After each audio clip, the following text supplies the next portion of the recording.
Ubundi se niki yakoze gituma Vestina yibasirwa bingana gutya? Hari abantu baba bagukunze kubera uko ugaragara.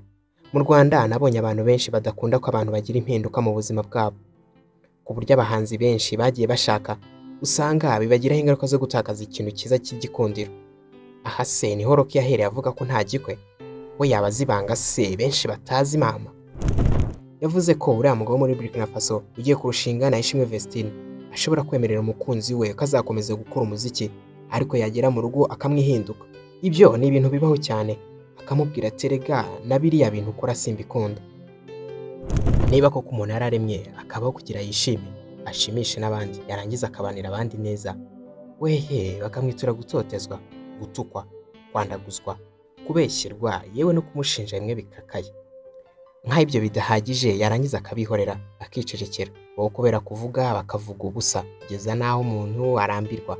Ni gute twisanze aha hantu aho ikiremwa muntu kigirira ishyari ikindi? Niba ari ukubabara, Vestina yarababajwe, kandi byose mu itangazamakuru.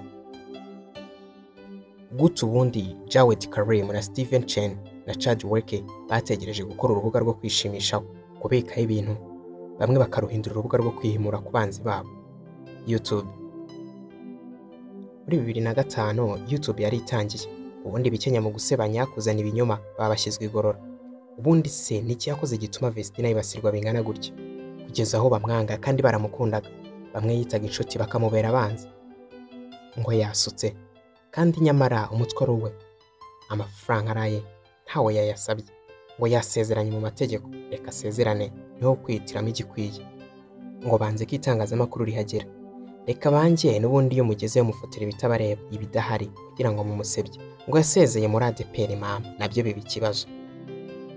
Niba kwamamara bidaho umuntu uburenganzira bwo kwisanzura, niba kwamamara bidaho umuntu uburenganzira bwo kwisanzura, benshi muri twe se twaba turi kujyahe? Bitekerezeho niba nawe ufite impombero yo kugera kure.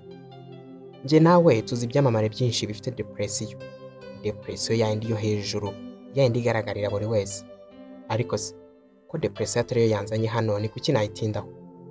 Ahubwo ndibutse cyagiye bamwe bavuze ngo cyageze kandi nyamara kitaragera. Wedding ceremony, ibirori bya Vestina. Ese mama noneho muzavuga ikira uyanze ko mwinjira? Muhumure kuri ubu mwese yarabatumiye. Ariko twebwe nanga ariko bimeze, twebwe twatekereje ku bafana bacu, ku bakunzi bacu, kandi badukunda, wifuje kuza mu bukwe bwacu uzakubitemo kabisozi usa neza.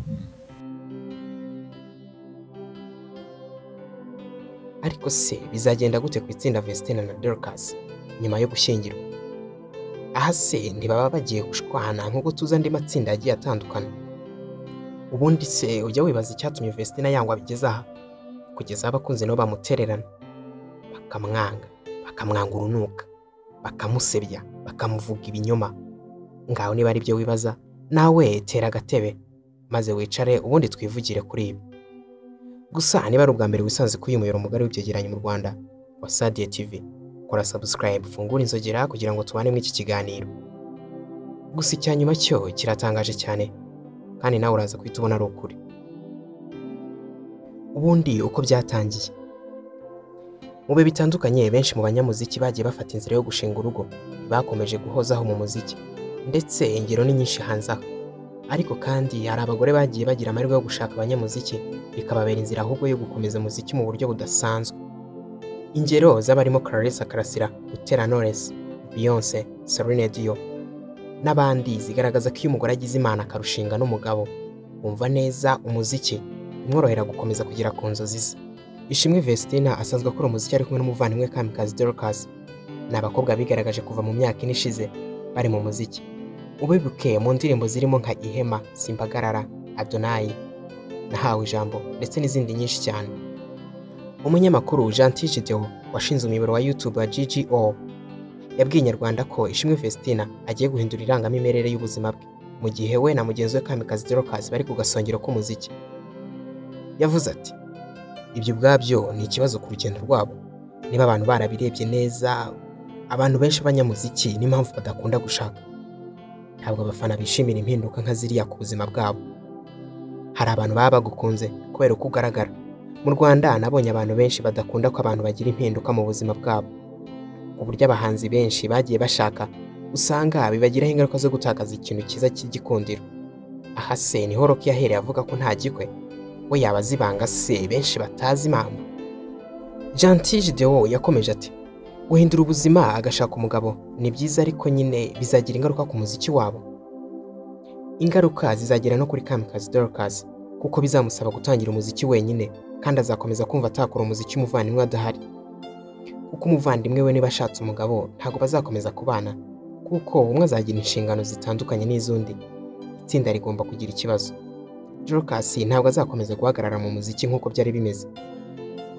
Yavuze ko ashingiye ku byo abona, itsinda rya Vestine na Dorcas rishobora kuzazima burundu, kubera yuko babanaga nk'abavandimwe, babana mu cyumba, basangira. Ibyo bizahita bigabanuka. Gusa isesengura rya Gentil Gedeon bishoboka ko Kamikazi Dorcas ashobora kuzatekereza gukora umuziki ari wenyine nk'uko byagendeye abandi bahanzi ndetse n'abandi bahanzi bakomeye hano mu Rwanda. Aha twavuga nk'urugero nka Platini ava mu itsinda, Paccy ava muri 10P. Uko n'abandi bigenda, itsinda ni ikintu kigurana muri ubwo buryo. Dorcas nawe ashobora kuzatekereza gukora umuziki ari wenyine. Umunyamakuru Niyigaba Clement washinze umuyoboro wa DC Clement yabwiye Inyarwanda ko imibereho y'abahanzi Ishimwe Vestine na Kamikazi Dorcas irenze ibyo abantu babona mu muziki wabo, kuko nabo bafite imibereho isanzwe irimo n'imiryango ibatekerereza. Yagize ati icyo rero nicyo cy'ingenzi kuruta twebwe.